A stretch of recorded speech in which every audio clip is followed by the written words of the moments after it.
Salut, c'est Smaël et j'espère que vous allez bien. Dans cette vidéo, j'aimerais vous montrer le processus et les étapes pour dessiner les cheveux. Je vais vous montrer deux approches différentes pour deux types de cheveux différents. Le premier que je vais vous présenter, ce sont les cheveux lisses et en second, les cheveux crépus. Avant de se retrouver devant la feuille, abonnez-vous pour ne rater aucune des vidéos que je publie chaque semaine et partagez la vidéo pour que vos amis et davantage de personnes puissent apprendre et progresser en dessin. À tout de suite. Que ce soit le corps humain, la tête ou les cheveux, la réflexion de base et le processus de dessin est identique puisqu'on va partir des formes simplifiées jusqu'aux formes complexes. L'observation reste aussi l'étape la plus importante de tout le dessin. Pour dessiner les cheveux, il faut tout d'abord voir les grandes masses capillaires qu'on va ensuite rediviser en de plus petites masses jusqu'à obtenir des mèches plus fines. La première étape est donc de dessiner le cuir chevelu comme si c'était un casque. Ce casque, ensuite, on va le diviser en 3 masses de mèches. Quand vous observez ces cheveux, vous pouvez voir que les mèches suivent 3 directions principales différentes. Chacune de ces directions représente une grande mèche. Il y a celle du milieu avec la frange et les 2 masses de chaque côté de la tête. Une fois que les 3 masses principales sont représentées, eh bien à partir de là, vous pouvez vous concentrer sur une masse, la rediviser par des masses plus petites tout en suivant la direction des mèches des cheveux. Ce que vous pouvez faire, c'est suggérer la direction des cheveux pour avoir une vision plus claire des mèches et du volume des cheveux. Chaque grande masse de mèches va comporter une autre masse de mèches moyennes. Mais ne perdez pas de vue que les mèches moyennes font partie de la grande masse qui suit une direction principale. Très bien, je pense que vous l'avez compris.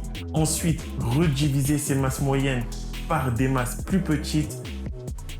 Regardez sur la photo, vous pouvez voir que les petites mèches suivent parfois une direction un peu différente de la mèche principale, mais sans trop dévier de sa direction principale. Vous pouvez diviser vos masses de cheveux autant de fois que vous le voulez, mais 4 ou 5 fois semble correct. Faites ça pour toutes les grandes masses capillaires et vous pourrez ensuite passer aux valeurs des cheveux.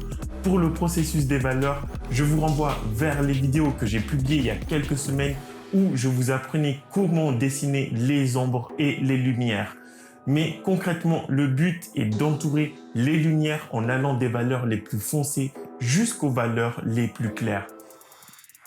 Commencez par les valeurs les plus sombres et suivez le sens et la direction des cheveux quand vous dessinez vos valeurs. Faites en sorte que les volumes des cheveux soient respectés.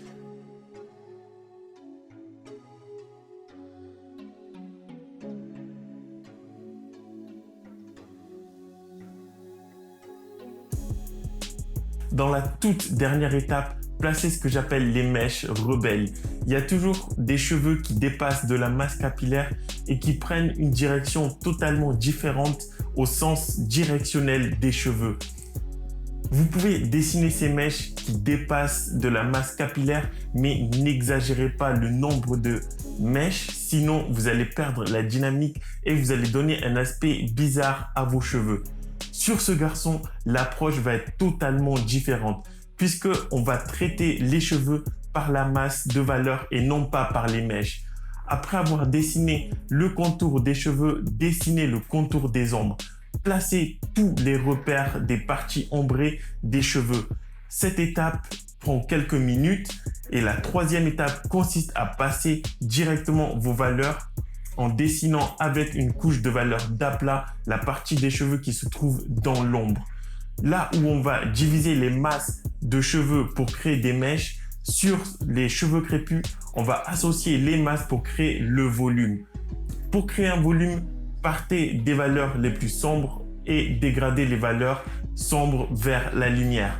Pour obtenir des volumes cohérents, observez d'où est-ce que la source lumineuse arrive pour que toutes vos lumières qui se posent sur les cheveux soient posées dans la bonne direction sur le volume. Faites comme ça pour toutes les masses et tous les volumes des cheveux. Et dans la dernière étape, vous allez pouvoir représenter les cheveux rebelles qui dépassent de la masse capillaire.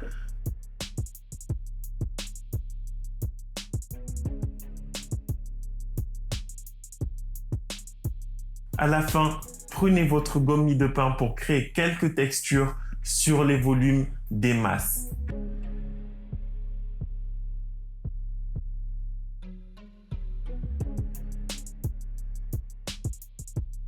Voilà, je vous ai présenté deux approches différentes, mais pour des cheveux qui seront d'autres types comme les cheveux bouclés, vous allez pouvoir aborder la première ou la seconde technique et ce sera en fonction du type de cheveux que vous voulez représenter.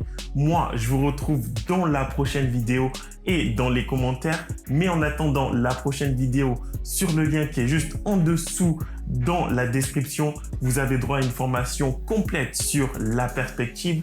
Vous allez apprendre la perspective à 1 point de fuite, 2 et 3 points de fuite, la perspective cavalière, la perspective atmosphérique et d'autres méthodes et techniques pour dessiner tout ce que vous voulez en perspective.